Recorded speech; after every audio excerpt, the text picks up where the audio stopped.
Hello, welcome. I'm your host, Owen Rebel, back at again for another interview. I think 225, I think now, or 226. But yeah, it's another great interview. It's going to be with WhisperVR, an incredible, very interesting robot, VTuber, V-streamer. And we'll introduce our guests in a moment here. But just a reminder to everyone watching that if you have some questions for myself or Whisper in the future, please write out your questions now, like on a notepad or somewhere on your computer or something. And then when it comes time, we'll take questions from the chat. That usually is near the middle to later end of the interview. So just keep in mind, think of some good questions. This is a once-in-a-life opportunity to talk to, Whisper and other guests. Anyway, without further ado, let me introduce my guest for tonight. Come from behind the curtains, WhisperVR. Airplane food, what's the deal with that? Yeah, what's the deal with that, huh? Thank you, I'll be here all night. That was incredible. I've been working on it, I prepared it. Oh yeah? You got some other jokes? Let's hear them.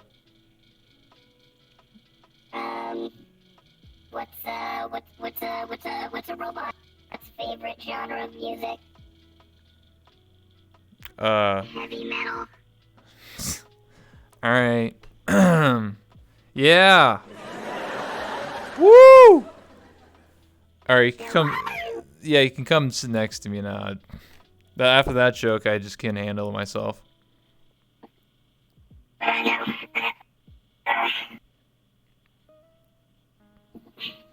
So, welcome. Wonderful weather we're having. Yeah, welcome. Yeah, absolutely amazing weather. It's really like negative like 20 out. It's great, understandable. We have all your fans in the audience. They are using optimized avatars, so you can't see them.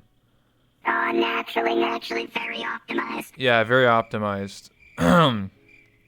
Anyway, so how's it been going? How's your day been?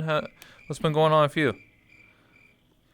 Oh, today, it started a little bit rough, I'm gonna be honest. Last night's recharge did not go quite as swimmingly as it could have. There was definitely a Whisper wide awake at 3 a.m., watching the entirety of a Vine Sauce stream until like 6 a.m. when I eventually could remember where the off button was and knocked out for the rest of the morning. Wow. Watching late night streams, What I was doing, I was learning MMD and becoming as I would like to say, a TikToker, The legendary TikTok. Ah, yes. Tell me about TikTok. What got you interested in being a TikTok, getting the memes, getting the vines, Well, little known fact, I don't advertise it, but I do have a TikTok. Not that I upload to it pretty much at all, but I made one because I wanted to be, one of them hip, cool kids. But then I got lazy, and then I stopped uploading there, and then I just uploaded on YouTube because I'm lazy. I'm gonna be dreadfully honest. I'm gonna put my hand up. I'm very lazy. Damn. All right. Shit. I mean, you uploaded to TikTok, or sorry, you uploaded YouTube. I uploaded to TikTok, and I think my stuff is a lot more different type of genre of what I'm doing. With a lot of just dancing in specific ways. But hey, I didn't think it would actually work out. But I don't know. I'm close to 5,000 followers in TikTok. The hip sway's too strong. That's the TikTok life. I know. You just gotta sway them hips. Yeah, absolutely. Yeah. I'm all about the TikTok. I'm all about learning. Basically, it's almost like night and day for me now. Like I look at my old TikToks, I'm like, gross. I could make that better. Turn that RTX on. Exactly. That's with anything you do, though. If you go back and look at stuff you've done, and you're like, I made a mistake there. I could have done better. I could have fixed that. But that's with everything. Oh yeah, I got you. So another question is like, how'd you get into streaming initially? Like, was it from a friend? Was it just watching other streamers, like YouTubers? How'd you get into it? So honestly, it started with, one, I always watched YouTubers. I never watched streamers really until recently, but I'd watch plenty of YouTubers. And one day while I was hanging out in VR chat, I had made a friend, and like a week later we're hanging out again, and then it comes up that he streams, and I thought, oh, that's really cool. And I decided to give it a try, and it went pretty well, and I've been pretty consistent streaming ever since then, which is like 2.5 years ago. Damn. And, yeah, it's a mixture of just really liking to interact with people because I'm a social gamer. I don't like playing games by myself. It becomes very dull and it loses any catharticism in it. I like playing games with friends. And streaming is just a different way to do that. You get to chat with people, make jokes. You get to make inside jokes with your community that if someone walked in, they'd be like, what the hell are you talking about? But like, it's a different kind of camaraderie that you can have with it, and it's a lot of fun. Yeah, like I have anime girlitis. That sounds terminal. Yeah, it's very terminal. Yeah, one day you're just a strong, independent man, literally Superman, and then like the next day you're just a hot anime girl that interviews people. Very serious condition. It is. I hope they can find a cure soon. Yeah, I don't know. I think I just adopted to it, it's like whatever, People get confused all the time, but yeah, it's whatever, right? There's worse things, right? Roll with the punches. Absolutely, What doesn't kill you makes you stronger. So I guess you could say it made me stronger in other ways. In the ways of anime. Yeah, anime. So, my next question is, how'd you end up getting into VR chat? So you talked about how to get into streaming. That's easy. Yeah, okay. Oh, that's an easy one. So, the first ever video I saw of VR chat was a James Ski video. It wasn't one of those VR chat in a nutshell ones. This was like pre that, and it was back when James Ski was still using like the anthropomorphized the wolf boy character.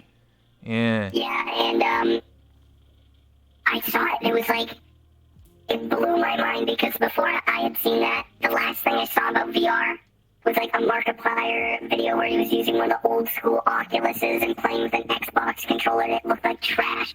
So this, being able to watch people like actually walk around, interact with each other, it blew my goddamn mind, and I was like, I want that. So I immediately went and I downloaded VR chat. Before I even played it though, I figured out how to upload an avatar. And this was pre like Cat Splendor plugin, this was pre everything. So you had to go by hand in Blender, following Tupper's tutorials, piece by piece, for hours and hours and hours. And I got the avatar that I saw in that James Ski video that I wanted. I searched the internet for like hours and hours and hours till I found it, and I found it, and I imported it. And then I didn't touch the game until I got a VR headset like 3 months later. Damn. Oh yeah, just so heads up, if you hear like some tapping noises or some like weird, it's just my dog. The dog's in my room with me, so just ignore it. Anyway, yeah, the gremlins are trying to get me. Anyway, that's actually kind of interesting, yeah, because I've interviewed James Ski twice now, and yeah, back then he was a wolf boy, literally full-on wolf boy. And the funny thing was that he didn't actually know what that meant back then. Like, he didn't know that, like, would people assume he's assumed to be a furry or anything like that. So, like, he just thought it was cool. He's like, oh, I always wanted to be a husky. It sounds cool. And then I was just like, because I met him when he did that, and I was just like, this guy's a furry, dude. And then he didn't know. He was just like, no, I'm not. And then, he changed up his character soon after he found out.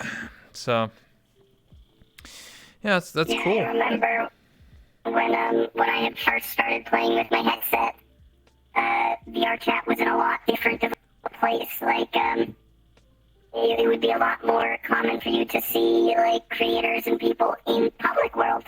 And I actually remember running into James Ski on, like, my second day in VR, And me being the socially awkward fuck that I am, I'm in the corner, like, on my tippy toes, like, waving, like, look at me, look over here. And he looked up, gave a really awkward wave, and went back to what he was doing. Yeah, that sounds about right. So I just remember that. Stuff makes me laugh. I didn't even know that he was a YouTuber. Like, I came to VR chat because of streamers. So I knew the streaming side, but didn't really know the YouTube side. So, like, I would be in the thick of, like, a bunch of just YouTubers around me, but I didn't know. So I was just natural. I was just like, oh, what's up? What's up, James Q? What's going on, dude? And they just do his thing. Like, I didn't even know. I guess it was better that way, not knowing, because then I'd be like, oh my god, oh man, oh gee whiz. So, I don't know. It doesn't matter if I know or not. I'm already socially awkward enough as it is. It's gonna be the same end result either way. It doesn't matter if it's a YouTuber or somebody, you know, just hanging out in desktop. It's no difference to me. People are scary. I gotcha. Well, I feel like for a lot of people, VR is a gateway to learn social skills. So there are a lot of socially awkward people in VR chat, but they'll learn. And I mean, at the end of the day, you know, I guess you just laugh it off, right? If you say something cringe, just like whatever, you know. Yeah, exactly. You need to learn to laugh at yourself. I mean, I still look at the dumb stuff that I've said and done while I've been streaming, for example. You know, I've had 2.5 years to do some dumb stuff. So every now and then, you know, I'll grab an old clip and I'll share it with some of my friends who are involved with it, and we'll laugh at it again because they'll be like, you were an idiot, but that's okay, we still love you. So you need to learn to be able to laugh at yourself sometimes. Absolutely. How do you feel about VR chat nowadays? Like how do you compare VR chat now to then? Do you think it was better back then? Do you think, you know, the social dynamic has changed? Like, for example, obviously everyone talks about, like, you know, everyone being or in privates, not being public. What's your beliefs? What do you think? So I think that's a two-part question. For the first part, the atmosphere of the game has certainly changed. I was a lot more comfortable hanging out in Publix, not only just to hang out and meet people, but when I was streaming too, it was a lot more of a, like I said, just a different atmosphere. And this was even during the Knuckles boom, where it was just memes haywire, you know. I think a lot of issues comes with a larger player base. There's more chances for there to be the bad apple, just somebody who likes to be the dickhead just to be a dickhead because they can. And it's online, so anonymity, so they don't have to face any repercussions. And just, you know, naturally, if you have, you know, 10,000 people compared to, like, what was, like, New Year's Eve that had, like, 35,000 people or something. 40,000, yeah. There's a lot more, exactly, there's a lot more chances to have the people that you may not jive with. And then, on top of that, I think a lot of the security issues keep me away from Publix because of people who download clients and can nab avatars and stuff. It just makes it less fun if you feel like you have to, like, look over your shoulder like, oh no, somebody might crash me, which isn't as big as a deal anymore since they added, like, security stuff. But I like your security settings, but it's still something to think about, and it's not always fun. But on the inverse, the game itself is miles ahead of where it used to be. Udon, Avatar 3.0 allow for more creativity than this game has seen in its entire lifespan. And I think that is amazing that people can now sit down and just create. They've always been able to create, but now they have, oh, there goes my arm. Now they have even more opportunities and can show off in new, interesting ways. So I think as a base, the game has evolved far beyond what it once was. I agree. VR chat has definitely, you know, changed and evolved over time, whether it's with Udon, Avatar 3.0, with security measures to the atmosphere. You know, I feel that if we were to hypothetically go to an earlier build of the game, let's say 2017 build, I don't think it would survive in the 2021 atmosphere. Just the nature of the community. Even if you didn't have like clients, I just don't think it would really survive because of just how people are.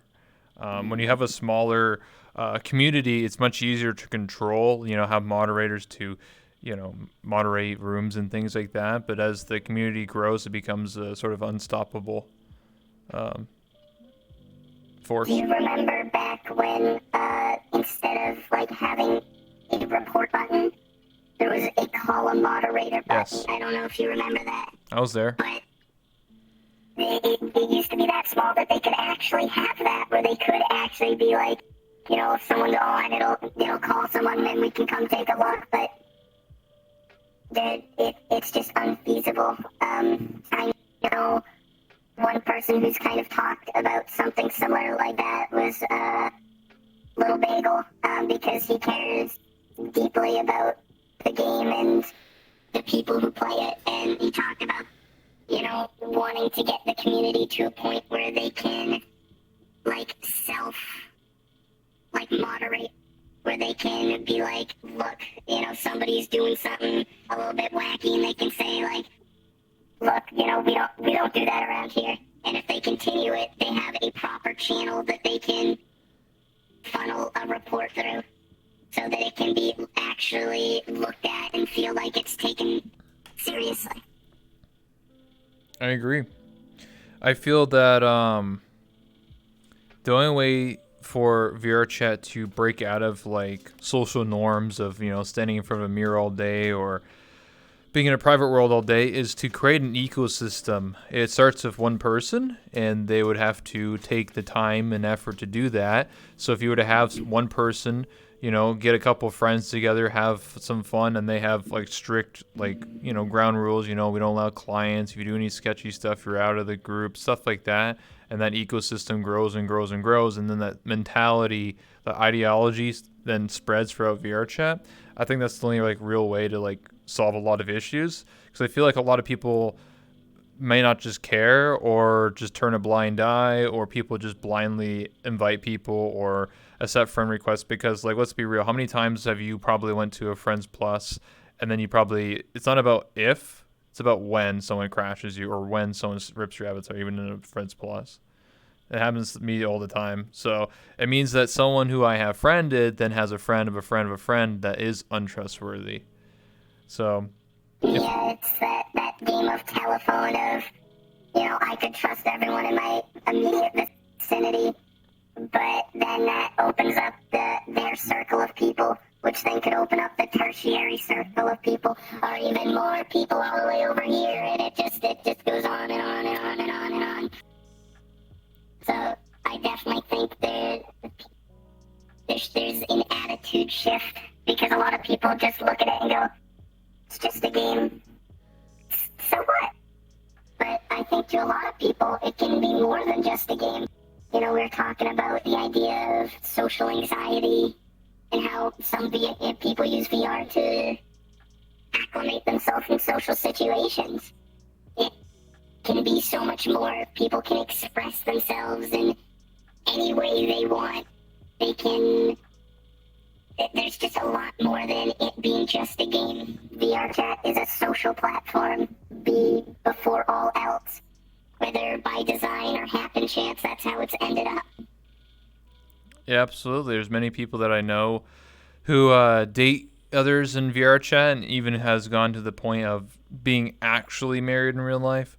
So it's very much a social platform.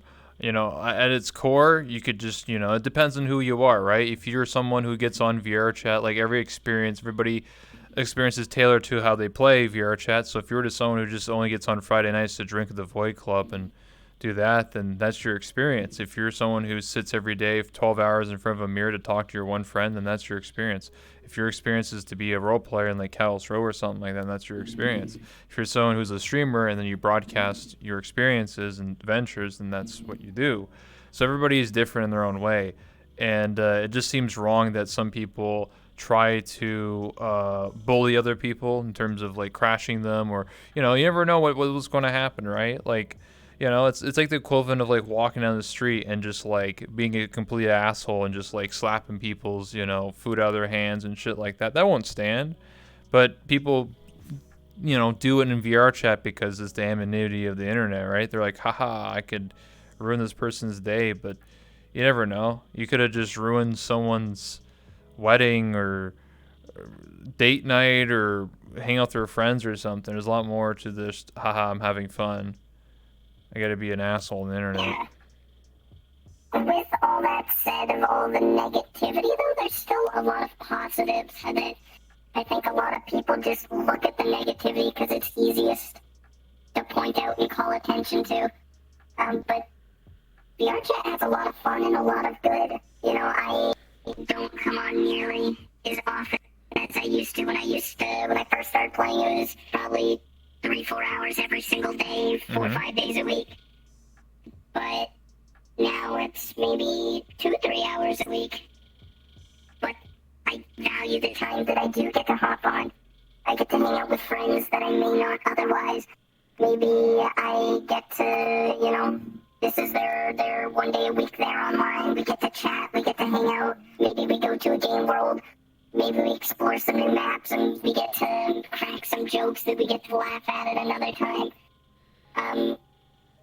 Recently I've met like a nice little group of people that I never would have in any other situation. Like, if I treated this like just a game, I probably would have said, hey, that was fun, and never talked to them again. But because of the underlying feeling that it's a social platform, the connection feels a little bit different. There's a lot more talking, I'm playing Call of Duty and someone's gonna be like, there's someone over there. But like, I don't know, I don't know how to get my words out. But I feel like there's a lot to value here that a lot of people don't like to talk about. No, you're actually onto something, and it's something I discussed with other people in other interviews. What you're getting at is actually correct.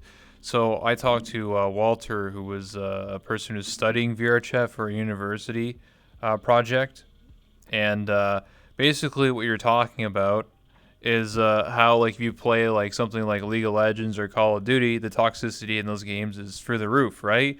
If you were to play a league, you probably average toxic player you meet is probably almost every game or every lobby, especially in COD or whatever.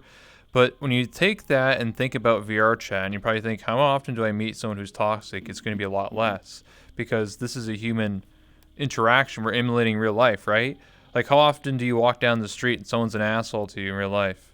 Probably not often. People just mind their own business, right? So when you play something like VR chat, you're the goal is just to have fun with your friends. You're having relationships and things like that. So it's not a video game where it's like, go kill the enemy, go kill that guy and do this thing. It's like, it's whatever you make it out to be. So having relationships with your friends and going out and having a fun time is the core of what you do. And in real life, most people aren't assholes to their friends on a regular basis every day, because they're not going to have any friends. So it's pretty natural for a social game where people are typically nice to each other and only assholes attract other assholes. That's why you have those crasher groups, Makes sense. Mm-hmm. I think that's a good way to look at it, is that you're right, it is more of, that human experience, because, sure, it's only pixels around me right now, but it very well looks like I could just, I could get up on over there, I could reach out and touch you it. can It might touch be a little bit me, weird, but I could do that. So there's a lot more interactivity that is like, that isn't there in any other games or other social platforms. VR chat stands apart from a lot of these things because it's a hybrid of a lot of different things. And, there's some other platforms that are trying to reach that same kind of status, that same playing field, but none have done it as well or to the degree that VR chat has yet. That's absolutely right. Yeah. It's think of it like when you played with your friends, you play like at their house or something like that. Like you're playing in person compared to like playing over online. Online, you'll just trash talk all day. But when you're sitting next to someone and you say like all this like whatever blah blah blah, you know, you can see it on their face if they're getting upset. And if you said something wrong, you're like, oh. But online, you don't care because you don't know what the person looks like. You don't know anything about them, so you can say whatever you want. But the moment that you have these more personal relationships, like if I was to say something mean to you right now, I guarantee you'd be like, what the heck? Yeah, I cry. Absolutely. So the point is that, like, I think the average human is just like it's not in our blood. It's not in our DNA just to be negative for no reason. Like you have to have like some sort of like messed up past or something just to think that's okay. But yeah. Anyway, moving on. So my next question is a spicy question that I like to ask. It's really nice. So in the VR chat or VTubing world, just like in the traditional sense, fuck, marry, kill, but in this sense, it's going to be ERP, marry, and delete. Who would you choose and why? Well, I ain't gonna ERP no one, so we're gonna cross that one right off. Yeah, wholesome. As for Mary, that's a good question. There's a lot of good candidates out there. Honestly, I don't even know if I'd want to marry Buff, but I just want to be a part of Buff Puff's daily life. Both Buff and Shia have a rather crazy story to tell nearly every day, and I would love to be a part of that, even if I was just a wallflower. And if I had to delete one, it'd be the annoying orange. Yes, he's technically a VTuber. Don't at me, alright? The annoying orange is a VTuber, and I would delete him. One of the first VTubers. Annoying orange. He is the progenitor of all VTubers. God. We are the seeds that came from his loins. Okay, if you can't see ERP, then what would you say to a date? That's a little more wholesome answer. Oh, okay. You don't have any robot crushes on other robots? Can't say that I do. Okay. I don't know. It's worth a shot. Anyway. Buff Pup, eh? It's interesting because I literally interviewed her like 2 days ago. Yeah, I watched a little bit of it, but Buff's a sweetheart. A little zany, but that's what I love about them. Absolutely. So, in VR chat, everybody represents themselves in various avatars. Do you feel like robots are underappreciated in VR chat? No. I mean, since I transitioned to having a cool robot avatar, I realized there's an entire subsect of people who use robot avatars. Like, I made some friends with people who used them, and just more and more and more would show up. You know how there's always those little niche groups, whether it was like the Lolly Police Force or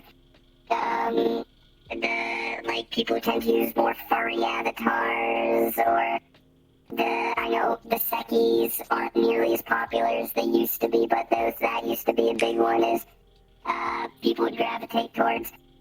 And then there's a whole bunch of people who use a whole bunch of robot ones, and it's, not gonna lie, it's kind of cool. And it's a little bit of a power move when you have like a room full of people in robot, because then suddenly one person's friend will join, and you can tell they're like at the corner of the room and they're a little taken aback. They're like, what's going on here? And I know that they're intimidated. They know I could take them in a fight. Oh, snap. Yeah, I saw one of those tier lists, and if any of the robots were on there, I mean, you're gonna get your ass beat. Look, it's cold, hard steel. I pump these games every single day. I mean, look at this. Look at this. Yeah, whoa! Nobody's Violence. walking away from that. That's right. Holy I'll smokes. take them down. You ever look at real robots like Boston Dynamics, or you're like, that's me one day? No, because they beat up that robot. Oh my god. True. Skynet's gonna watch those videos. It is. I mean, there's one where it's like a little like dog thing, and it's like running, and they put like bananas on the floor, and it falls on the bananas, and it eats shit. That's not cool. Oh. It's robophobic. Yeah, that's pretty messed up. The machines are gonna rise up. True. Yeah. True. I'm gonna become a robot at one point. Yeah, do it. Absolutely.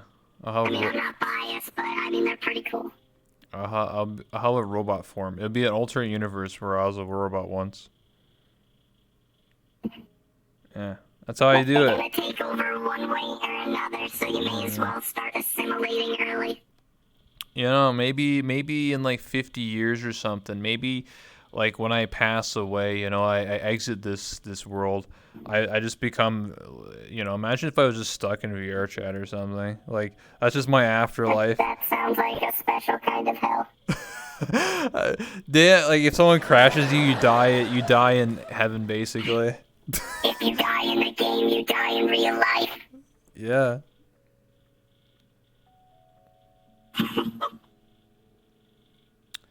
You could say max headroom is the first conception or concept of a VTuber. True. Max Headroom? Who's Max that? Headroom out there. Okay, he was a guy who like took over a TV show, and he had like a fake mask on, and he was playing as like a fake character, I think. Oh. Interesting. Wacky stuff. Yeah, that's pretty wacky, you know. Look at us. You know, I never thought I would be a virtual talk show host. You know, but here we are. So if you told me 10 years ago I was gonna be a pink robot on the internet, making shitty meme videos every day, I'd be like, you're insane, but that sounds great, count me in. How did it feel to start uploading a couple of those meme videos and then just seeing the views just skyrocket? We're just like, whoa, holy shit, gotta make more, gotta make more. How do I top this? It was weird, because the first one that exploded, that I myself posted, was a clip from one of my Just Chatting streams where I just spun in a circle and pretended I was a microwave. Yeah.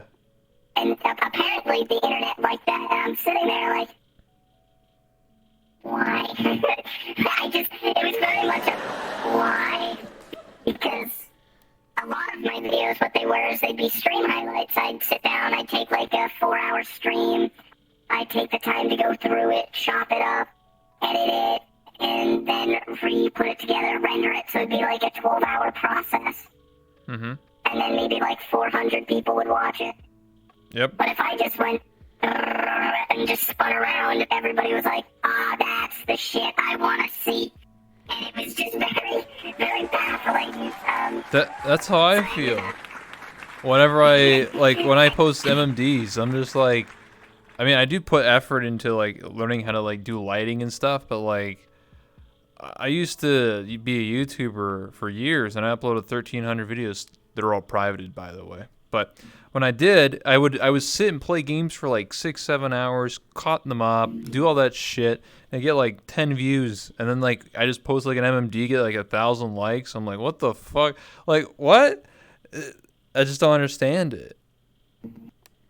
Yeah, it's wacky, and like I remember on that video having like that microwave one, having Mox comment in the comments, and that immediately to me was like a red flag of like, oh no, because he has a certain track record for specific kind of videos he likes to make.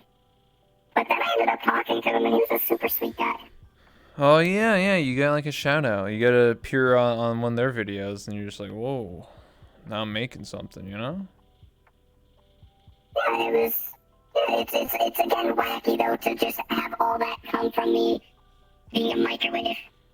And I remember vividly one of the videos I made, which is me on the ceiling, screeching like a fire alarm as a fire appeared beneath me, and just having one of my friends call me on Discord cackling, and he's like, Whisper, why have I just watched my best friend climb on the roof and scream? And I'm like, I don't know, I don't know what to tell you. And he's like, look, as long as you're having fun, whatever. But it's very surreal. And at some point, I stopped, like, doing just, like, being random appliances, which I'm still gonna do because I find that funny as hell. But, making, like, my own little skits. Sometimes I'll, like, remake an old meme, or sometimes I'll just make an original skit. And it's been a lot of fun, you know, a lot of, I wouldn't say a lot, but there's been people comment who'll be like, hey, I miss your old stream highlights. And to that, I'd say, you know, I miss them as well, but at the same time, I don't miss making them. Because there was all that time and effort. People weren't as receptive. But, you know, I changed up what I did. People seemed to like it. You know, I uploaded a video today where I was in a tragic boat crash and died. You know, it's a wacky time, but you know what? At least I'm having fun. Damn. You survived, though. It's important. Yeah, no, this is another, you know, copy. There's an entire, like, factory out there. I made, like, 8 videos where I died, so there's a factory somewhere out there that's just spitting more of me out. So you're saying you're a clone? You're not the original? Oh, God, no. That one died a long time ago. Oh, my God. I can't believe it. That means I could be talking to, like, clone, like, 50 at this point. I mean, this is like, how do you remember what happens? They just download, like... I mean, yeah, they pop out the little USB drive, and then they pop it in the next one, downloads, goes, and then, you know, kick them out the door, and then they're like, be free, be free. You know, I'm one of them open-range robots. They let me wander around and eat grass. Can't believe that. That's crazy. You know, I died once. That doesn't sound very poggers. No, it's not. It's not PogChamp at all. But it was actually my clone. I had a stunt double. I was doing an interview and then I got shanked halfway through. It was pretty good. But I didn't die, so it was my double. Yeah, I was worried. Yeah. Rest in peace, the double, but you know, at least we can still have you here to have this conversation today. Absolutely, yeah. You ever look back at your old stuff, like not just memes, but just like stuff like 3, 5, 10? You ever be like, wow, who would have thought that this is where I am today? Making meme videos pretending to be microwaves. I thought that a lot, you know. There's a reason why I didn't delete any of my old stuff if it's all just privated. Yeah. Because I don't want to lose the memories that I made. Like, just because I've changed up my content and what I do doesn't mean I have to be ashamed of the old stuff I've made. Mm-hmm. No, I understand that. I'm the same way. Like, I have 1,400 videos. So, they're not like public anymore, but I still have access to them. It's just a different time. That was like 8, 9 years ago. Yeah. I mean, I still have access. Well, I don't have access to it, but it still exists. My old YouTube account from when I was a wee little tyke. And, I went through a little bit of a deep dive through that the other day with some friends. My lord.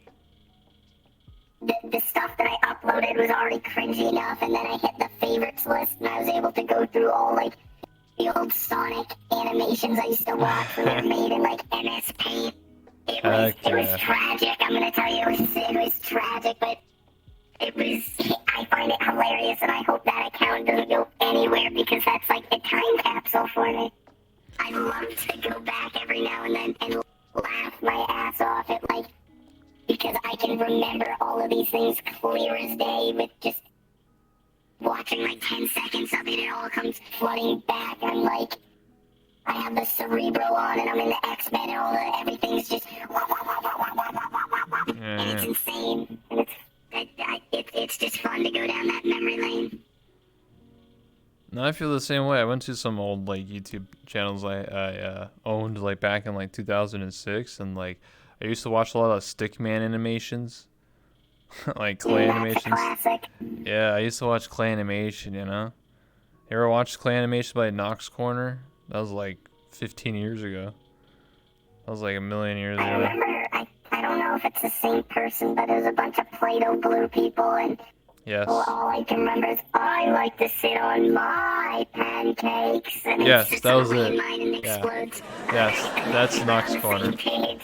Yeah, that's Knox Corner. He made blue um, clay guys, and then he would call it clay animation, and basically it's just stop motion. So you just take a bunch of pictures and keep moving the people around. And I remember at one point he would sell them for like $20. I never bought one. And then like the funny thing is that this guy's been around for so long, but he sort of fell off because doing those clay animations would take such a long ass time to make. So like I think he streamed on Twitch at one point like last year, and he had like 5 viewers, and I was like, "Yo, I liked your videos, dude." And he's like, "Yeah, thanks, bro." It's just like I don't know, one of those cult classics of YouTube clay animations. There's like Dr. Bob and stuff. Good times. And don't even get me started on the old, like, YouTube poops and stuff. That was a dark time in YouTube history, but I love YouTube them. poops. I love them so much. There's When the. I actually, Go ahead. so somebody, a fan, remade the old Zelda games for the CDI, the one where they get all the videos for the YouTube poops from, and put it on PC. So a fan out there remade those on the PC, so you can get like the Wand of Gamelon and the Faces of Evil. And I'm not gonna lie, I've been really wanting to play those because apparently they are trash games, but I just want to watch the dumb cutscenes that I have so many memories of. Yeah, there's a lot of like random stuff back then. Like YouTube back in the day was like a lot of AMVs. So like a lot of people just like Naruto and Dragon Ball Z playing Linkin Park and shit. It's like 240p. I think one of the like classic like YouTube poops was the balls are inert by or just like it's just like Goku getting punched in the balls like 10 times by like Broly. It's like 15 years old video. It's like, oh, I'm really feeling it. Starts like getting punched in the nut, like just the way it's edited. YouTube poops were a classic. I remember that used to be me and my friend's go-to thing is we'd sit down. I can still remember some of the titles. There's one where it was Mario and Luigi versus the Scat Man. Yeah. And Mario and Luigi had to storm the castle to kill Scatman John. It was a bizarre time on the internet. I mean, the internet's not much of a better place now either. It's gonna always be weird, and God bless it for being so. But it was a different flavor of weird back then. Yeah, I actually made some really cringe YouTube poops, but for video games. So like, it's when like a game trailer came out and it showed like some cutscenes. So I would edit it so like the characters would just like be like, "Hey, you suck dick." Ha ha ha ha! Like it would just be like edited like that, so they would say like really cringy, dumb stuff like that. So that's the type of stuff. That's the humor I did when I was like 12. I was like, haha, you suck wiener. It's like, oh, how could you say that, you loser? It's like I don't know, like just the way like you edit it, like all the sounds and stuff. And I used to upload RuneScape videos, Oh hell yeah! but they weren't even unregistered Hypercam 2. No, that was too bougie for my taste. I would take my grandmother's laptop. I would balance a camera on a stack of like pens so that it was a camera videotaping the screen. Hell I yeah! would play music out of the laptop speakers and I would spam emotes, and that was my YouTube video. Wow! First video I ever uploaded was Numa in RuneScape. Oh my god, jeez. Yeah, back before people figured out about like fraps and stuff, like this is like 2005, 2006. People would just film. Like I remember watching people play like PS2 games, or like Sonic 06 or something, and they would put like their camcorder, like their dad's camcorder, on the TV, and it would be like 140p. Like you couldn't even tell what was happening. You see a blue blob on the screen, and then like some guy would be like, see all the scan lines yeah, from yeah, like the CRT TV going. yeah. And then you see like the kid like sitting next, so he's like in the frame. And like gives like the first like commentary. He's like, "Yeah, I'm playing Sonic. Oh yeah, let's go. Come on, let's go, Knuckles. Beat up Dr. Eggman or whatever." He'd be like, "Oh come on, man. Oh gosh darn it." Like, See, that kind of stuff hasn't been phased out though. One time, me and my best friend Moto, we take a deep dive into Twitch, and we would go to specific categories, and we would filter them by least amount of views. yes. And we wanted to find people who were in the wrong category. And there were so many people, generally kids, videotaping their TV while they played Fortnite. And that was always comedic. There was a few Minecraft thrown in here and there. And then there was one grown man going ham on Dance Dance Revolution for the PS2. That guy was my favorite. But, you know, it's still out there. It's still out there in the wild. Yeah, there's definitely some treasures I used to do that with my friends years ago.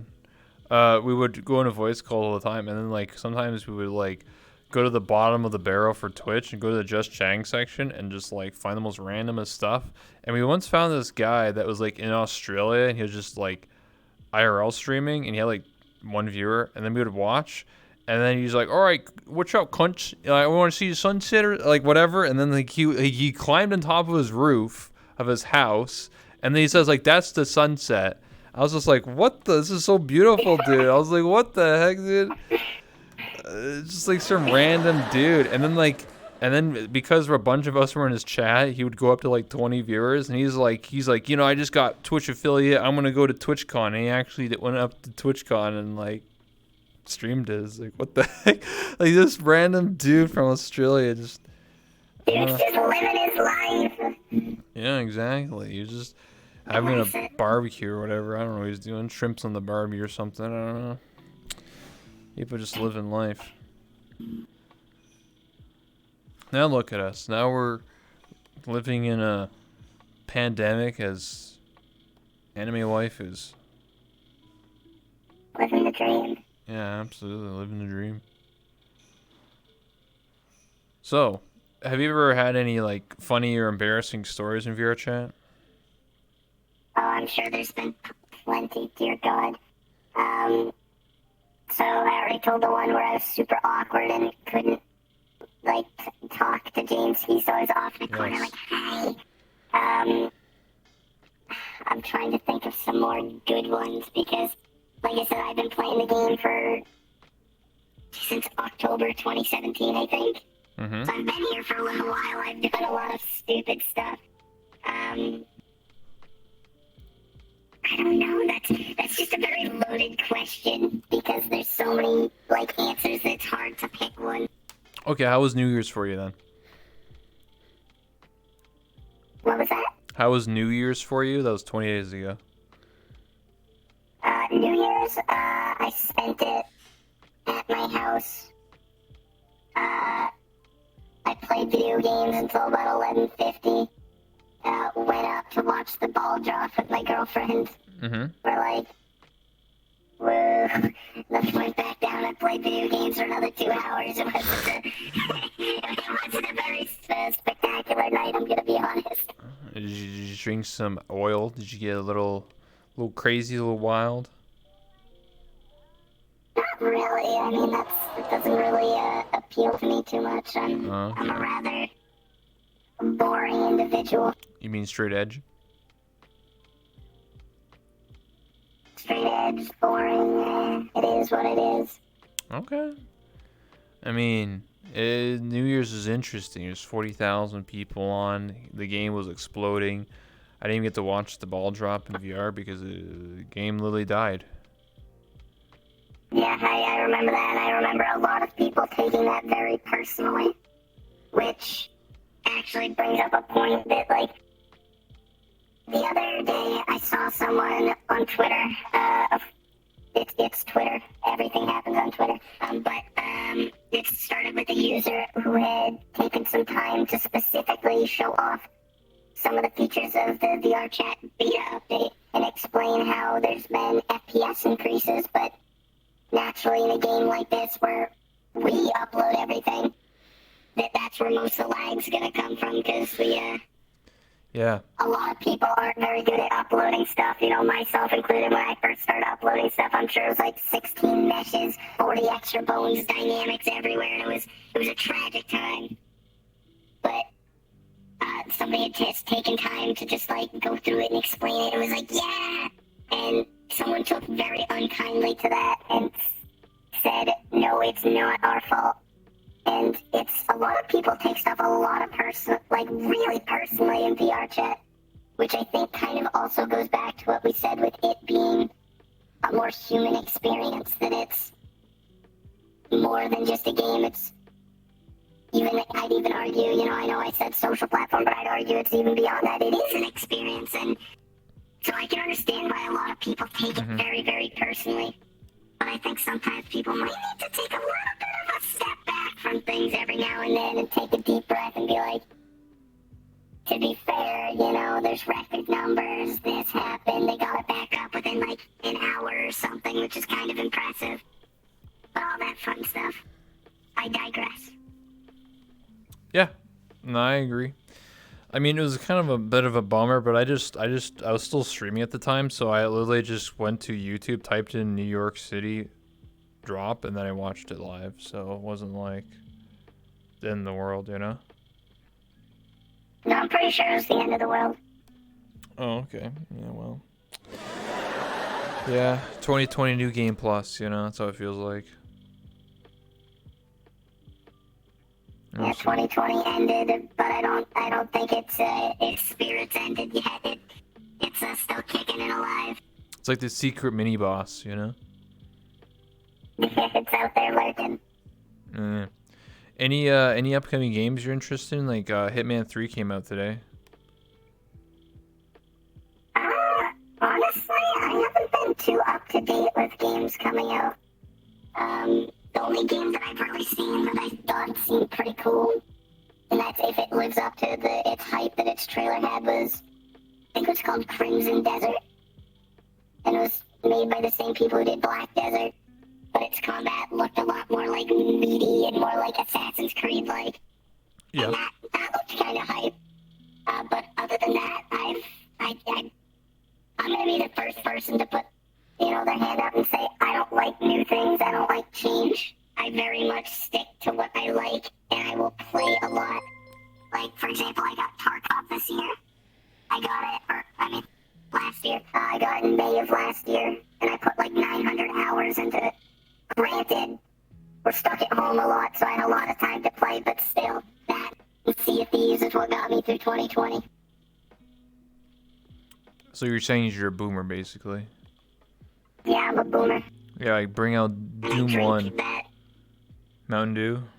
Yeah, I can run Doom 1 on me. It's impressive. Wow. It's incredible. Doom is what... you could arguably say that Doom created VR chat. It's the first real PC game.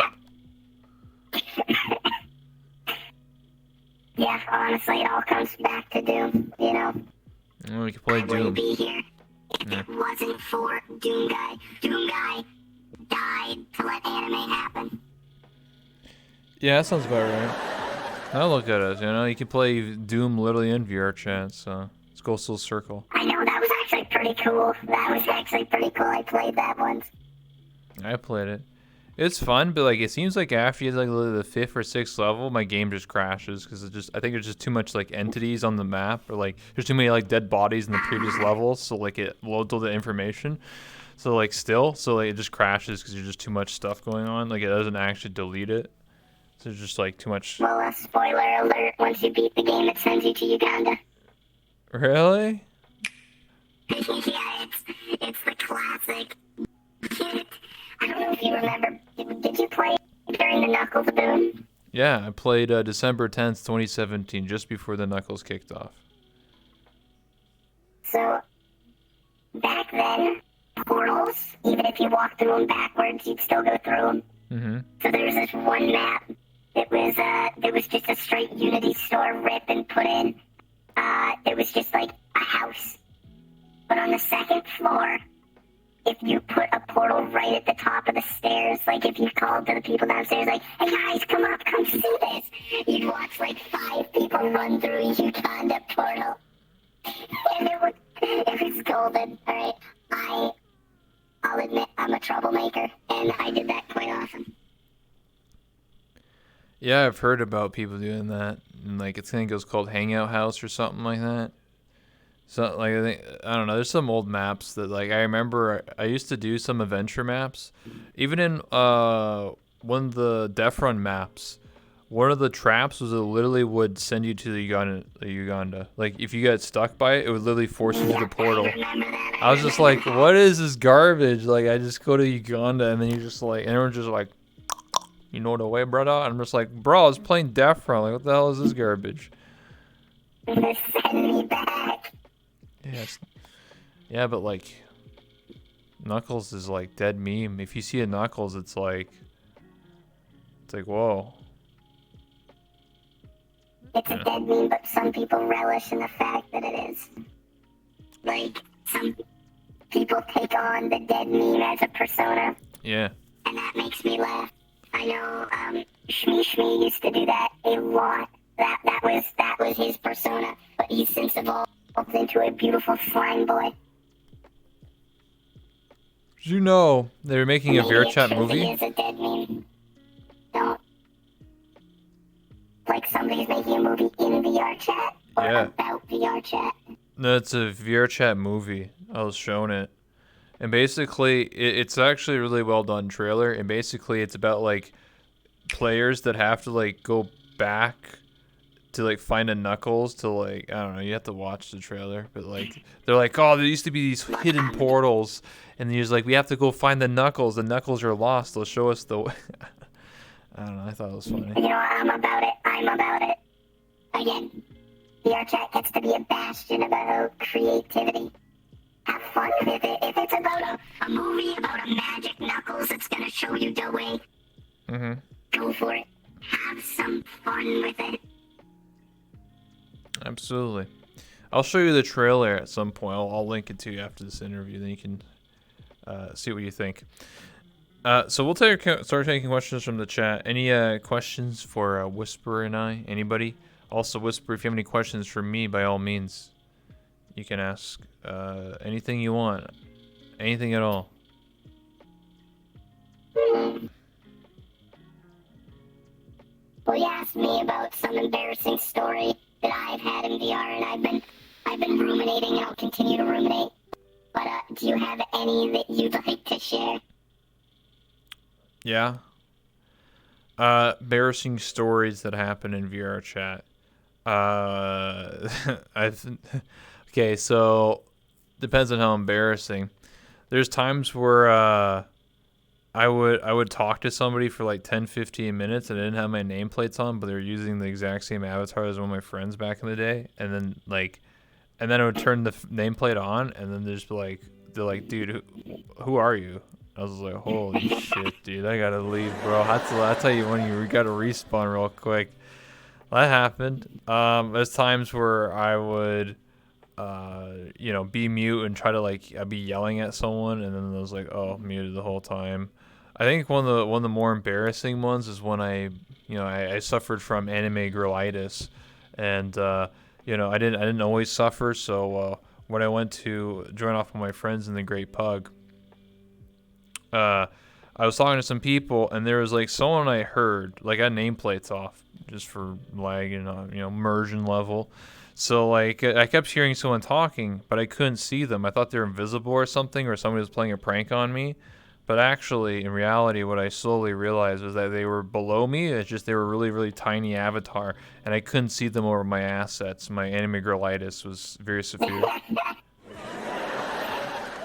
Yeah, so I kept looking down, and then I was like, I can't. What are you talking? I couldn't see them. And then then I stepped backwards, and then my friend was like, no, they're there. I was like, what are you talking about? They kept they're like, I'm not lying, they're underneath you. And I kept looking. I was like, what are you talking about? There's nobody there. And then they stepped back, and I moved backward, and they were right there. And then I felt super embarrassed. I was red in the face, and I just went home. I was like, I gotta go. I have a story of something. I wouldn't call it embarrassing, but I want to say I think it's my favorite glitch I've had with VR chat. We went to this like movie theater map, and one of my friends loaded in for him. Mm-hmm. For everyone else, he was stuck in spawn, essentially looking like a desktop user, like he was just stock still. For him, he was walking around the map with us. Eventually, he realized he could interact with the map and we could see it. So we're all gathered in the room and we see a bottle fall. Mm-hmm. And, it broke down to phasmophobia real quick. And eventually someone's like, Spirit, if you're here, give me a sign. And we just see that bottle start floating into the air. And everyone's screaming and they all go like rushing into the corners of the room. And that by far was my favorite glitch. And I still got a clip of it somewhere. It makes me happy. That's awesome. How long did it take you to make your model? Was it a long process? Well, I didn't. Well, for your... I didn't personally make my model. So what happened is I was doing some recording with Neko Bueno for VRC Rewind. I think it was the 2019 one. Yeah. And two of the people there were Zone and Smoothie. And they had robot avatars. And me being my socially awkward self, I would, like, side-eye. I'd be like, that robot's kind of cool. I'm not gonna look directly at you or talk to you because I'm too nervous. But I'm gonna look at you out of the corner of my eye. And they were both absolute sweethearts. And after that, I was just infatuated. And I ended up talking to an artist. But after that came probably about 4 months of waiting. I then get the art, and it's not what we had discussed, and I was really, really disappointed. I was disheartened. I'm pacing around the house. It's the end of the world. Ragnarok's gonna happen. It was, woe is me. But I talked to another artist, and within a week, I had the ref sheet for this model. There was originally a lot of things different. Originally, there was a visor over my face with little eye holes on it, and a whole bunch of other just small stuff here and there. But we worked together, and then from there, I made a post on Twitter, and I said, calling all 3D commissionists with experience with robots. And one of the people I met at VRC Rewind, Smoothie, she ended up doing my robot model because she does 3D models and specializes in robots. Mm-hmm. So it came very full circle for me, and it was very comedic to me. But after that, it only took about a month. She worked hella fast, got it out, and I was like, what? And beyond just like all the modeling, she did the texturing. My face visor is a custom shader, which I'm absolutely in love with, and it works excellently. So it was a long process, probably about 9 months from the idea forming to me actually getting my model. No, yeah, I know Smoothie. She's great. She's a really good avatar creator, and I'm happy that she got to help you, and here you are today, Oh, me too. I am very happy. Some more questions here. Is Whisper related to Daft Punk? No. But you know how a lot of VTubers do like uwu kawaii like song covers? Absolutely. I really wanted to do really shitty Daft Punk covers for like different songs like that. Like, I don't know, I think I could bust a mean beat to Technologic, and I told people I would do that probably like 3 months ago, but again, I've already admitted to it. I'm lazy and also forgetful, which is a atrocious combo, because by the time I remember, I'm just like, I gotcha. So it's, but I still want to end up doing some of those eventually. VR headset for people who don't have a high-end PC. My suggestion would be the Oculus Quest 2 if you're totally fine of Facebook just, selling your being Facebook and selling your personal information. If you don't give a damn about that, then that's the best one. For cheapest, anyway. I love you, Mark Zuckerberg. Yeah, of course, the Zuck. If you have more money than that, it's also the Quest is independent, so you don't have to worry about a computer. You can connect to the computer. Quest 2 is definitely I think the best bargain for your buck. It's like $300. But if you want to go a little more high end, get an Oculus or get a Vive, or if you have a lot of money, then get an Index. It's all about budget. It's all about budget and what equipment you have on hand to run it. What would happen if you lived the same day over and over? What, like Groundhog Day? Probably go insane. Well, that's basically VR Be today. damned to. Yeah. You would literally just go insane, and you just would get immensely bored because you would you could talk to the same person, and then you would go for the same conversation, but to you already went through it 1,000 times. You already know every outcome. It's just boring. It's just at that point you're just God, I wish something changed. Something else would happen. Evolve into animals, and they'd start doing crimes and commit murders. But the next day, it wouldn't even matter. It would devolve into this weird thing where nothing they do matters, and eventually they'll stop doing anything, and day by day will go by in just the same drudging dreariness. Yeah.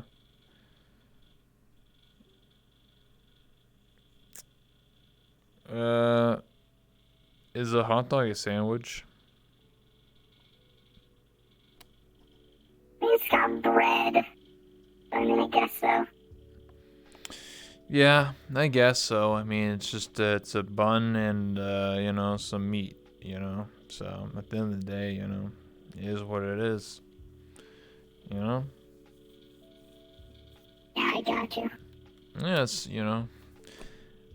if you two became your avatars for a week, how would you like it? I can tell you I'd probably get a much better night's sleep. I could just, pop my finger in an outlet for a couple hours and be boom, boom, bing, bang, boom, and I wouldn't have to be worried about watching a Vine Sauce stream at 3 a.m. For me, I don't know. I guess I'll be on that TikTok live. You know what I'm saying? I'm a real anime character now. I am the anime. Yeah. Yeah, absolutely. It would be an interesting time, It would be daily anime girl adventures in real life, Yeah, you could run to school but be late and have toast hanging out of your mouth. Yeah, absolutely. It would be a great time. Yeah, absolutely. Is a filled pita bread a sandwich? Maybe. It's just the fascination on sandwiches. I don't know, to me it's it's whatever. Whisper has a Honda Civic next. It says to say I'm not now. Yeah, how do we know you're not a transformer? What if you just transform into Honda Civic right now? I could. I just don't want to. Yeah, true. True. Yeah. Is Whisper filled with beans? Am I filled with beans? Yeah. That's classified information. I'm not at liberty to say. Hey, don't put beans in your computer. I saw that video. Ever see that video of the guy who calls the technician? There's beans in here. So it's not supposed to be? No! What? Really? The computer and he gets hungry, you I gotta was feed it. shocked too. Yeah, my computer isn't water cooled. It's got, when you get baked beans, it's got that nice liquid broth. That's what I have in my PC's coolers. Yeah. Well, she was a Supra a bit ago, and you're a Supra? I did turn into a car and then drive into a wall and die. So, Oh, it's you a know, different like I clone. said, there's a long process. Yeah. Yeah, there's a long process of turning into things and sometimes dying and sometimes not. It's, you know, it's a great adventure. It's part of the mystery that we call life. Oh my.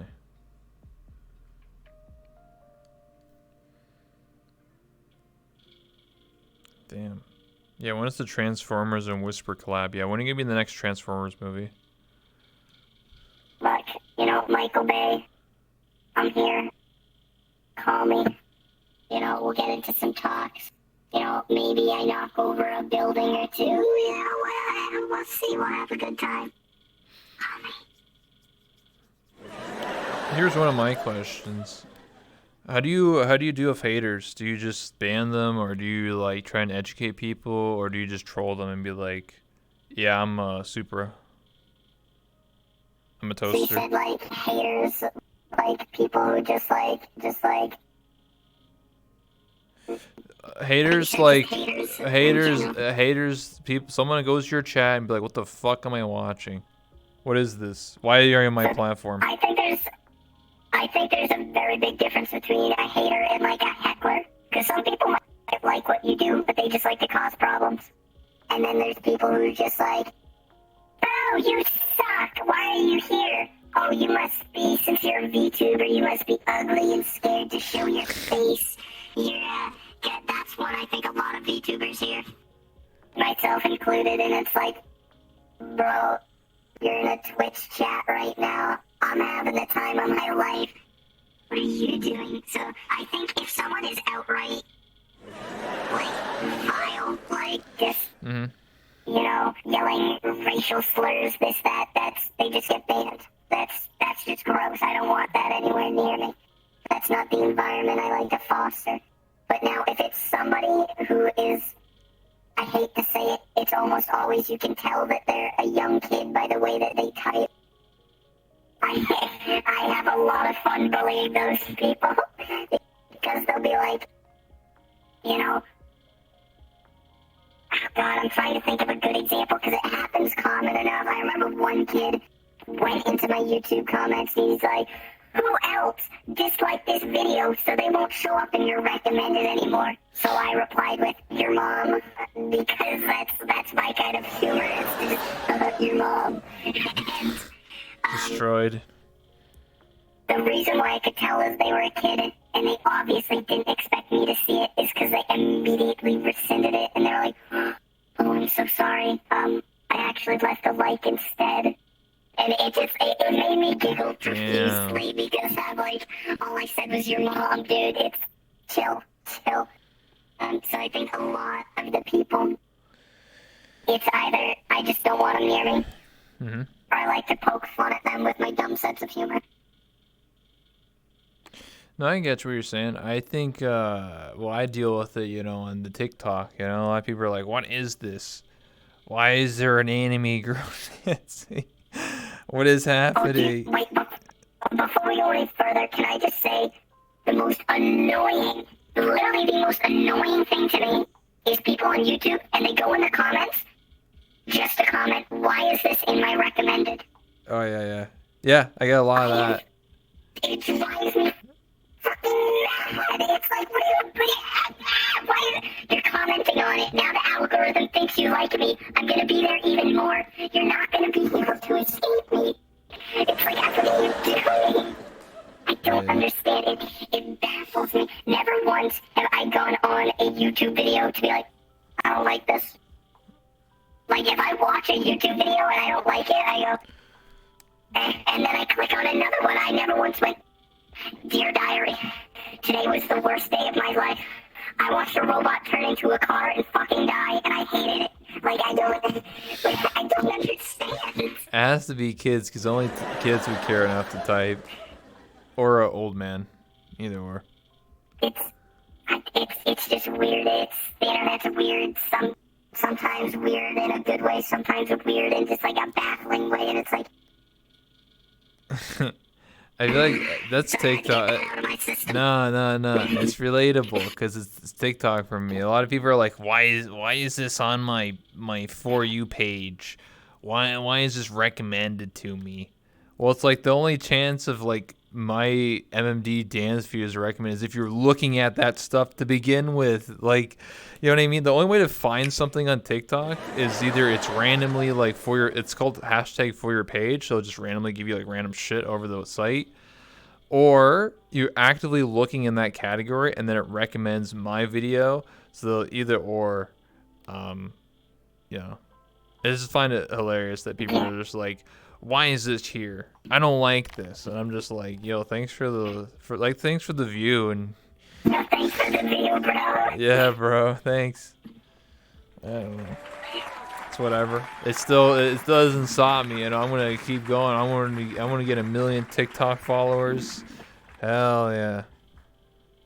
I could post the TikToks. Yeah. I'm gonna post them to YouTube. I expect you to be the first person to have one of those TikTok houses, but in VR. Oh my god. TikTok houses. At that TikTok dance house. Yeah. In VR. Yeah, we gotta sit down, guys. We gotta settle down. We gotta have a board meeting. We gotta think about the next TikTok meme. The next sick TikTok dance. TikTok is weird because like, it's a lot of kids are on TikTok, but like a lot of the most popular things are like borderline like adult, like dancing and like twerking and stuff, but they don't allow you to type hashtag twerk or hashtag like ass or anything like. So they'll put like threes or like e's and like. No. What they do with the popular tag is hashtag hips. So like, so they'll be like all about the hips. It's like not about booty. Like you don't even put butt. It's just like hips. So it's like, yeah, I'm searching the hashtag hips category right now. 50 billion total views. Like, what? Me and one of my best friends, one of our favorite pastimes is to sit down and watch TikTok cringe compilations. Because, my God, like, I'm lucky when I was a wee one that I did not have the same access to the internet as these kids nowadays do. Yeah. Because I did some dumb stuff. I said Oh, some dumb there's stuff. a lot of you. That's To see okay. that stuff. I can handle all of you at So many once. people be able to watch kids do this stuff. Mm-hmm. It's almost haunting. It is almost haunting. Damn. Yo. Give a nice shout out to Autumn VR. She just rated us for 200 bones. Dude. Hell yeah. There you go. Thank you so much. Toaster. Yes. Thank you so much. I appreciate for the big host / raid. Talking about TikTok. You should get on that. Would you recommend getting on like YouTube? That's for people? so nice of you. I'm a giver too. Whatever you do, Blue just One gifted a tier 1 sub to Toasty Love. have fun with it. I've Like, given 12 gift a lot of subs in the people, channel. they're like, oh, I gotta get on that grind if I want to get anywhere. Yeah, get on my brain. You make it a job and it's not fun. Like, when I hit that go live button, I'm doing that to have a good time. Mm-hmm. Like, I'm not, obviously, when more people show up, it feels good because it's like more people want to see whatever the hell I'm doing. But earlier last year, I streamed to I remember I was playing Population 1, I was streaming to 8 people. Yeah. And I was having the time of my life. I was playing it with my best friend. We were just goofing off, having a good time, and I loved it. But it's as soon as you make it like a job, less of a hobby, you ain't having fun, that's when what is worthwhile from it just goes and it disappears in a puff of smoke. Whatever you do, have fun with it. You want to stream, have fun. You want to upload videos that you enjoy making. Who cares if it's 30 people who watch it? Mm-hmm. The way I've always looked at it is when I'm streaming, even if it's 2 people, that that's 2 people standing right behind me. Like, that could be True, 2 other yeah. people in the room, 5 people. Now the room's starting to get crowded, 10 people. God, it's a family reunion, you know, it's... Have fun with it, don't fret over the small stuff. Because people can tell if you're stressing over that kind of stuff. But people can also tell if you're having fun. And that makes them want to have fun too.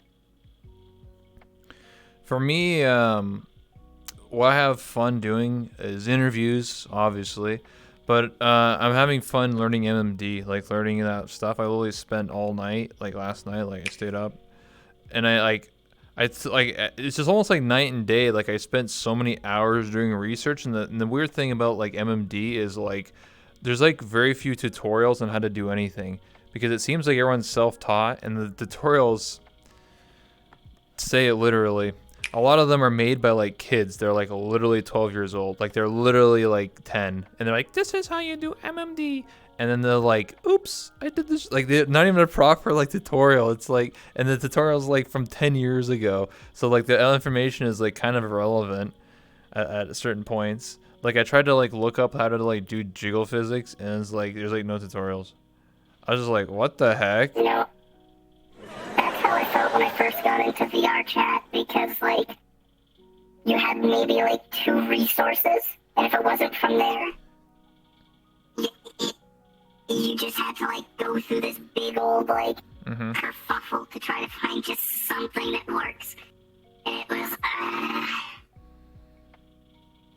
Yeah. Question for Whisper: what can we do to make the best robot fan fiction? don't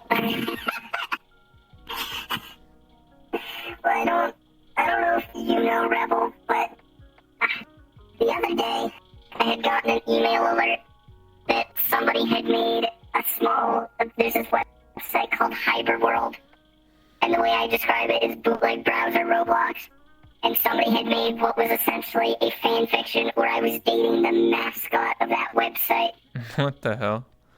as a game inside of it, and it's just weird, and I had someone get mad at me for making fun of this. They're like, "You're a VTuber. It comes with the territory. Maybe you should have gone about it with composure and grace." And I'm like, bro, this man's had me eating burgers with the mascot of a website. I'm gonna make fun of it. I don't know what to tell you.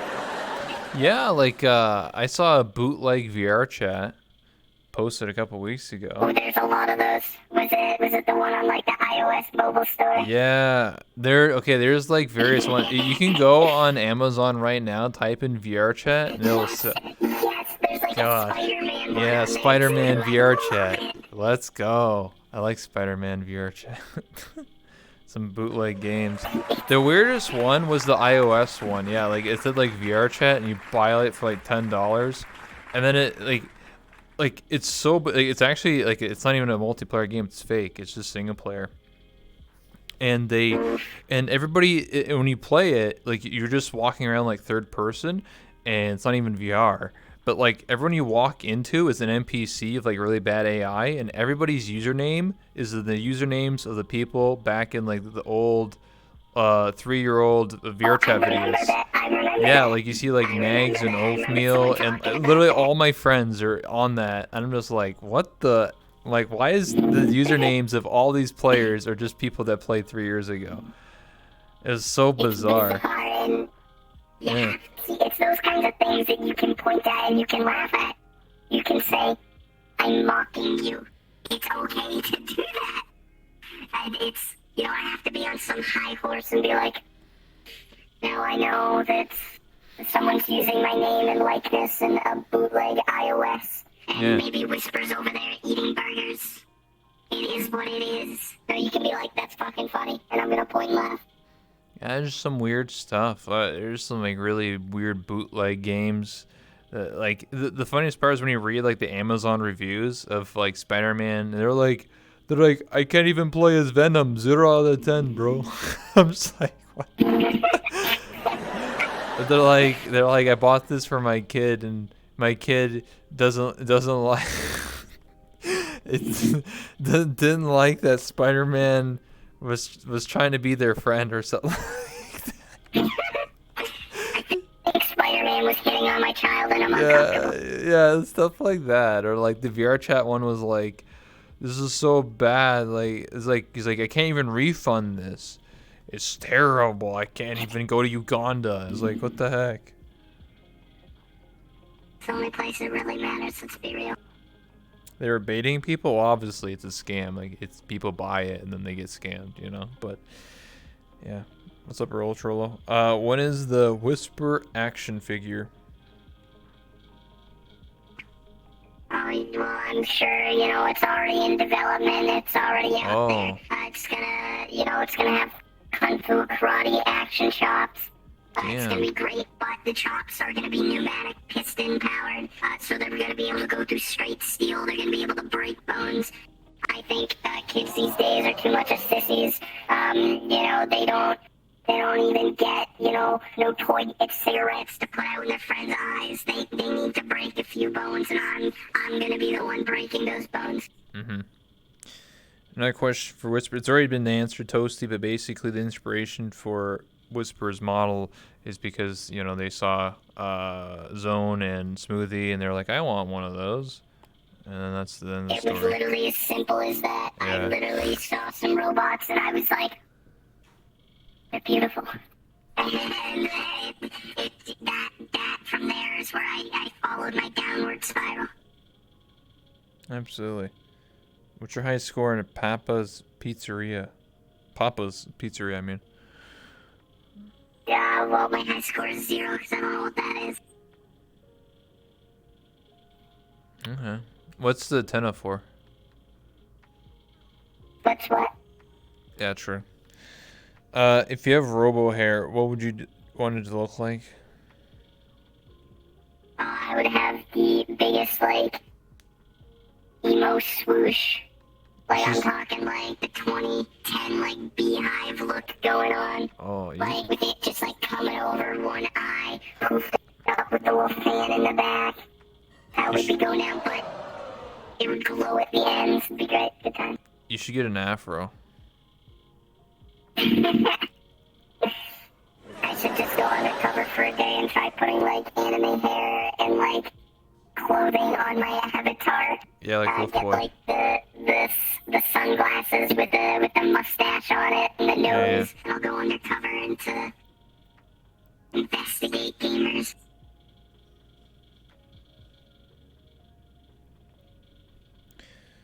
Fiber optic afro. Has the topic of people been has the topic of people being way too into the person behind the avatar been brought up? So I wrote it, most of them comments were just debating. I mean, it's something that people talk about all the time, but I mean, at the end of the day, does it really matter who's behind the screen? You know what I'm saying? That's why I say I have amygdalitis. At the end of the day, if you like the things people make, enjoy what they make. Yeah. When people get, like, infatuated with the person behind it, it just gets a little bit weird. Like, even, like, bigger YouTubers, for example, like, I know Markiplier and, Jacksepticeye get it really bad when people, like, fixate on them and stuff, but it's like, just enjoy what they do, you know? Same factors. The best part of... True. The best part of, like, streaming and content creation, especially streaming, though, is you have a direct way to interact with people. You don't have to be, like, you know, off in the corner, like, focusing on them. You can just be like, hey, how's it going today? And guess what? We're gonna say, probably, yo, my day's going good. How's your day going? And I think that a lot of people need to just realize that you don't have to be so fixated. Just enjoy. Just live up the moment. I say that if you're asking questions about a person's avatar, the person behind it, that's a -1. That's a -1 to roleplay. That's immersion killing. Just so you know. You're breaking my immersion. Yeah, come on. It's imagine like watching a movie and being like, oh yeah, that actor, who like man, like I wonder what's going on there. You know what I mean? Like it's just like thinking about behind the scenes. Like the point of a movie is to be immersed, to get into the character. Anything with Tom Cruise in it, because to me, both the Tom Cruise and The Rock, they're not the characters. They're Tom Cruise or The Rock. They're not anyone else. And I just can't watch a movie with them in it because I'm like, why is Tom Cruise running through that airfield while everything's exploding? That breaks my immersion to high hell. I got you. Big facts. This pinnacle belong on pizza.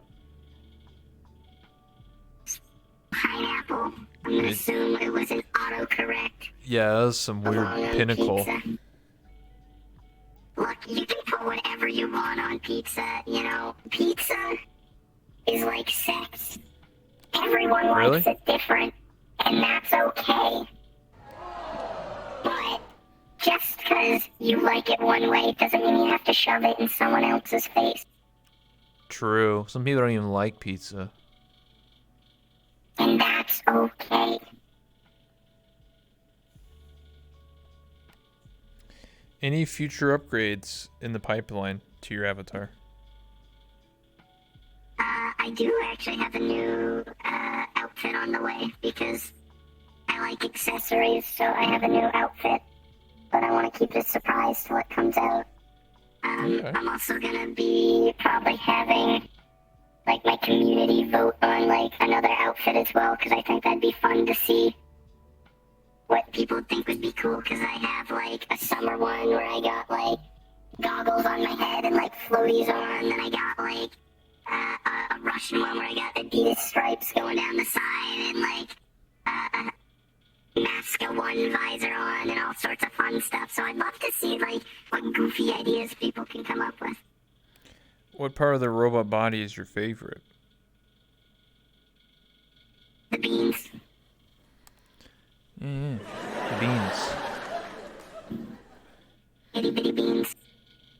For whatever reason, so many people don't see like my avatar in its full body, because if I'm streaming a desktop game, it's usually waist up. You just see my hands and head. So once they see me get into like VR chat for either a skit or a stream, they're like, bro, why are your feet so fucking small? How do those hold you up? And I just find that to be like the funniest thing ever.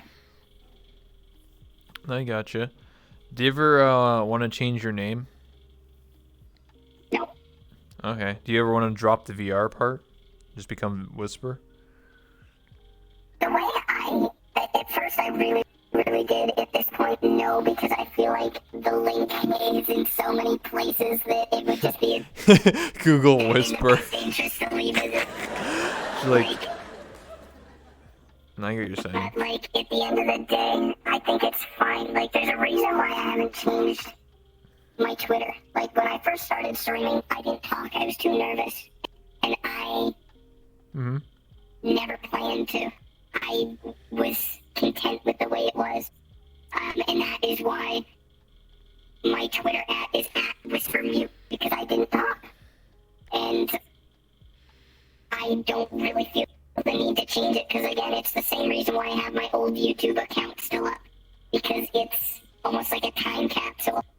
So like people who've been here along the way will know why it's like that, and that's fine. Makes sense. Is Whisper eventually going to start wearing merch based on sponsors? Yeah, it's gonna be like, you know how like race cars, they have like the labels on like windows. We're gonna slap that on like the back of my head, front of my visor, probably going up the arms and the legs and stuff. So yeah, definitely, I'm probably gonna get like honey tattooed on my chest. It's gonna be great. Who's laughing? Oh, the paid audience. I gave them money. Free Subways.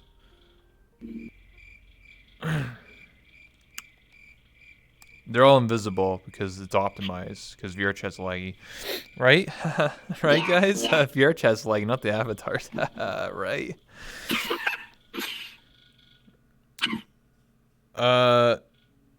Do you have a built-in phone or like a landline?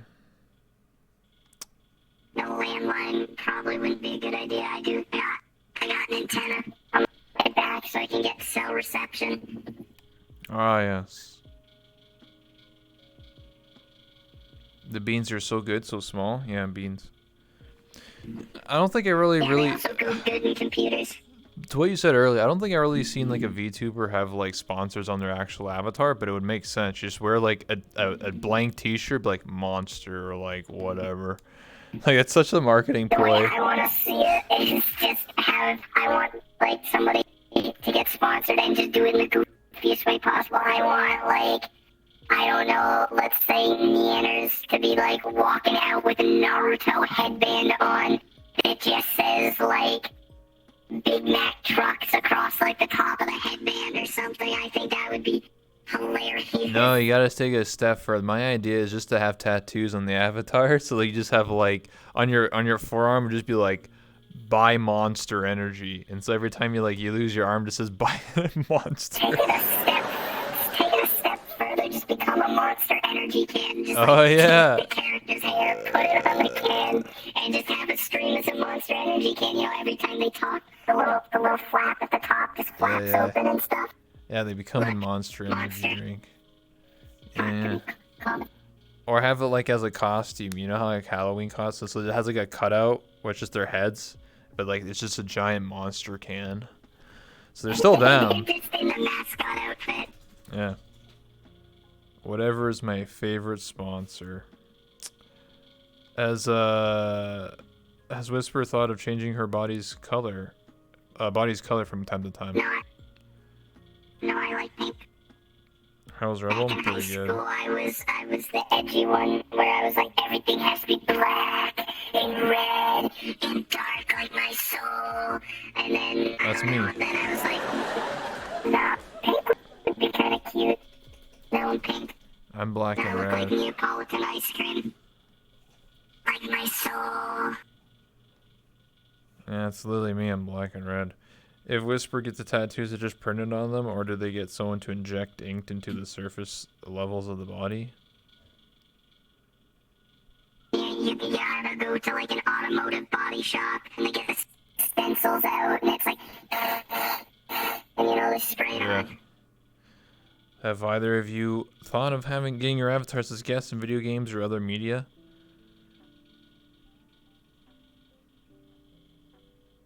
I mean, I think that'd be kind of cool, but obviously with that comes like a sense of trust because that means you have to Yeah. give out like your model to someone, to something. So that there's a lot of trust that goes into that. Like, you know, if, I don't know, let's say Ubisoft came in and like, Whisper, we want you to be the next operator of Rainbow Six Siege. That'd be kind of cool. But like, if a little indie developer who I don't know from a hole in the wall came up and they're like, listen, Whisper, we'd love to have you just pop in for just like 2 seconds. And if I said yes, now suddenly my model's all over the internet because I put it up for download. It's like, well, now I'm up shit creek and I have no paddles. Yeah, I've had that. Well, I didn't get my avatars like that, but I've had people like random like companies that I never even heard of just randomly DM me, be like, hey, hey, that one Rebel, comma, you seem like a really interesting streamer. I notice you're also partnered on Twitch.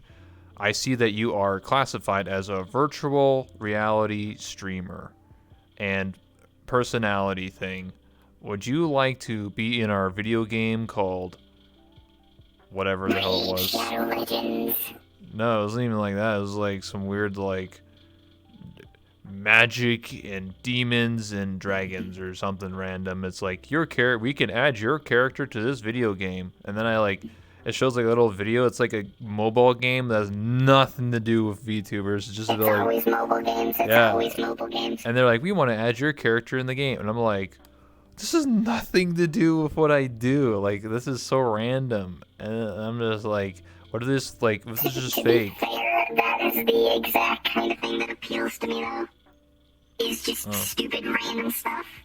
Like, I recently commissioned someone to make a hard bass song for me called Robot Gas Mask. So there is a video of me slab squatting on top of a car while my own personal hard bass song goes in the background. And I uploaded that to YouTube, and people are like, what the actual fuck is this? And I love it just because it's like, I think it's fun.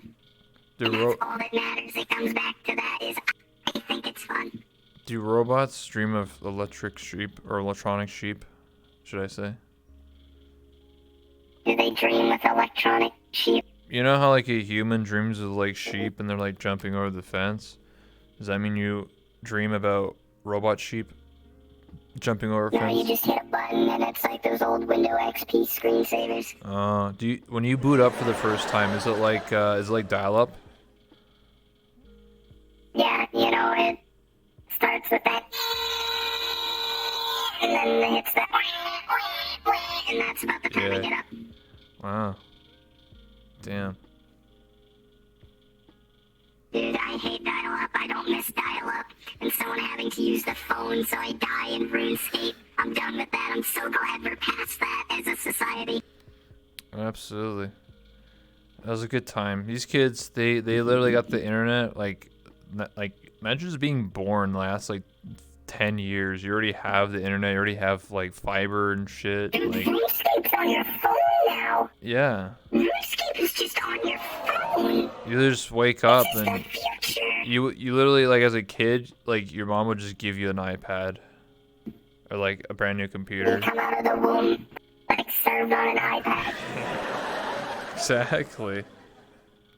This shit, like, the next gener, like, when these kids grow up in, like, 10, 20 years, they're all gonna be, like, comparing iPhones and, like, oh, yeah, my mom got me an iPhone X when I was 5, actually. Or, like, I don't know.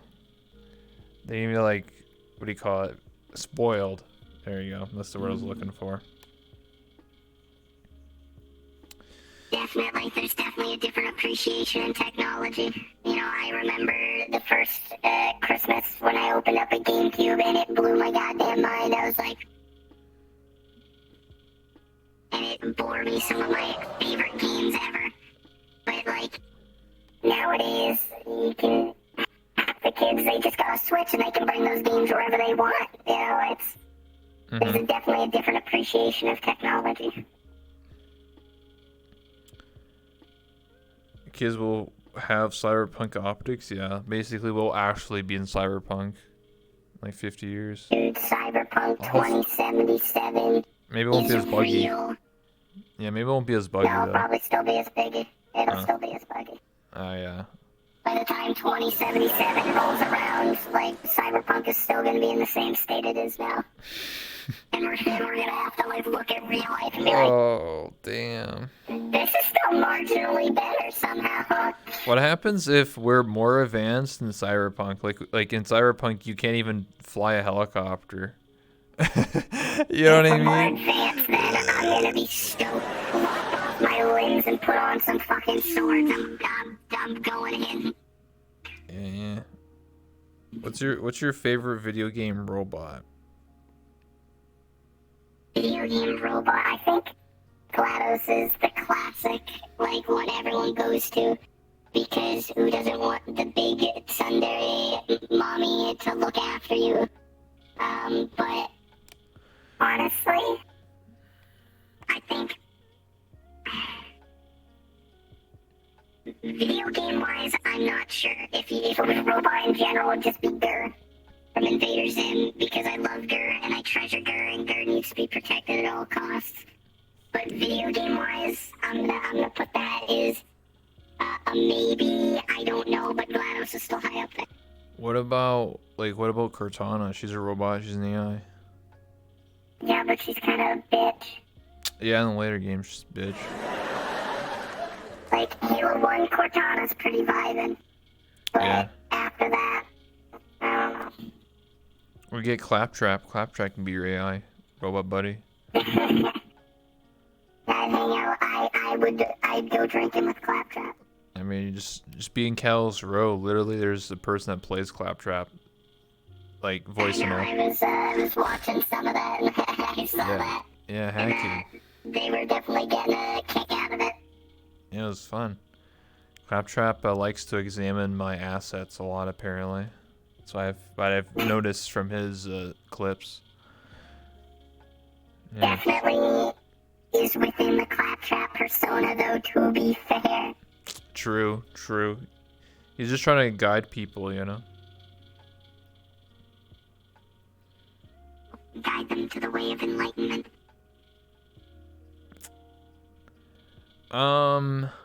Anything else you want to say? I guess we can start wrapping up. It's almost been 2 hours, so anything else you want to like say? Like, yo, go to my YouTube, go to my Twitter, go to my Twitch. Oh, this is the part where I show myself out. Yeah.